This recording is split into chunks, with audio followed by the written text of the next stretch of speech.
Exactly. Our guys are very excited about getting started. It's a little earlier than we normally start conference play, but it's exciting. It's that time of year. Our guys have worked really hard for these opportunities, and now they can see it right in front of us. Do you feel that the games you've had to this point have prepared you for conference play? I think they have. I think we played a really good schedule thus far, and that always prepares you. So we've had some challenging opponents, and that's going to make you better. And for our league, if you don't play opponents like that, you won't be prepared. And I think that we've done a good job of scheduling to help our guys get ready. Obviously, your preseason schedule, your non-conference isn't over with, but there's this kind of a turning point in the schedule. So to this point, what did you maybe like the most about your team? And as you kind of look at everything, where do you think you still need to make the most improvement? I've liked our team's ability to score off our defense. I think we've done a really good job of defending, which has turned into led some easy baskets for us, getting out in transition. I think our guys have really enjoyed that style of play. As far as improvement, is there an area right now that you feel like you need to maybe lock down and lock in and get better at? Yeah, we want to play fast, but we don't want to turn the ball over. I think if we do a better job of taking care of the basketball, we'll even be better offensively. So we have to just slow down a little bit, keep it simple. But if we can do those things, I think that helps our offense. On that note, what has been most surprising about the 6-2 start? Most surprising for us would be probably the ability that we knew we had good depth. I wasn't. You never know until you actually start playing games.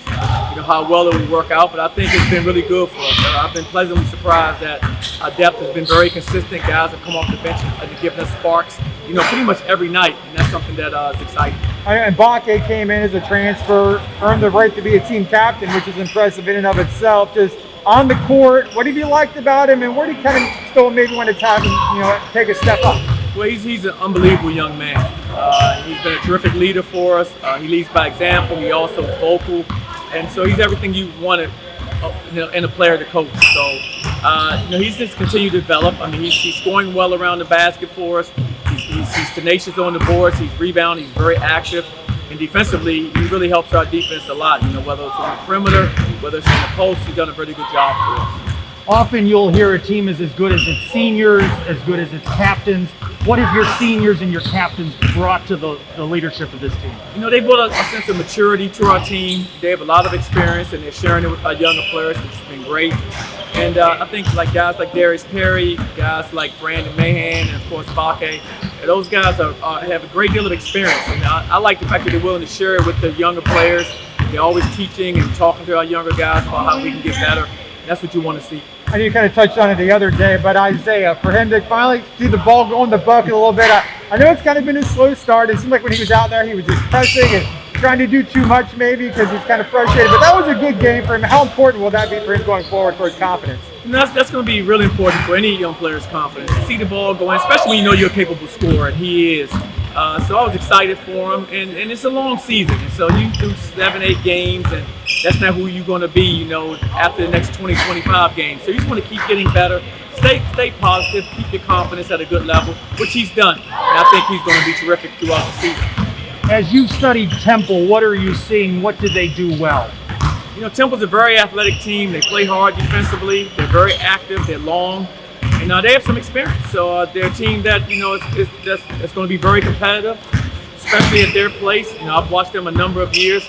They play really good basketball. I think Aaron does a great job of teaching them, and they run good offense, and they look to share the ball. Speaking of Aaron, how well do you know him? Any prior connections? Or? Yeah, I've known Aaron for a long time, because I was in Philly as a player, and of course he was there, and he played at Temple. So I've had the chance to watch him grow as a coach and as a player. And he's terrific. He's a great man, and I think he's a great leader in his community. And like I said, he's going to do a good job with this program. I'm just curious, when you were playing in Philly, Philadelphia is such a great basketball city. Obviously the 76, but you mentioned all the colleges, the Big Five or whatever they call it, Villanova, Temple, and St. Joe's and all those teams. When you were a player, did you kind of recognize that? Did any of the guys that were talking about going to a big game or something on an off day? Were you just kind of aware of the history in that city? Oh, absolutely. I learned history when I was a player. Actually, we played St. Joe's in the Palestra, which is where they play the Big Five, and it was, a lot of times back then it was a great arena to play in. It was storied. Coach told us all about it, so we got a little bit of history, and there was a great crowd there. And then, of course, when I played for the Sixers, following suit. I didn't go to many games there, but I always followed the Big Five because I knew how much it meant to the area schools.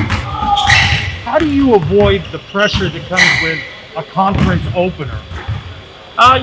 We just approach it, the way I've approached it every time that we step on the floor. So we're going to prepare as hard as we can. We're going to try to put our best foot forward. We step on the floor by working as hard as we can on the court. Can you give us an update? There's a couple of younger guys that hasn't seen the court. Xavier Rhodes, I don't think it's dressed out this year. PJ Edwards, are they just bringing them along slowly? Are they red shirts, or what's kind of an update on those two guys? Those two guys right now are more red shirt, guys for us right now. Unless something happens, you can't predict anything with injuries and so forth. But as of the day, they will be red shirt players. From a health standpoint, who do you expect to have back Wednesday? From a health standpoint, I expect to have Dre back. Xavier's back. Of course, he practiced, today as well, but he won't play, of course. Right. And of course, we still don't, status of Sean and status of Tony are the ones that we're not sure about right now.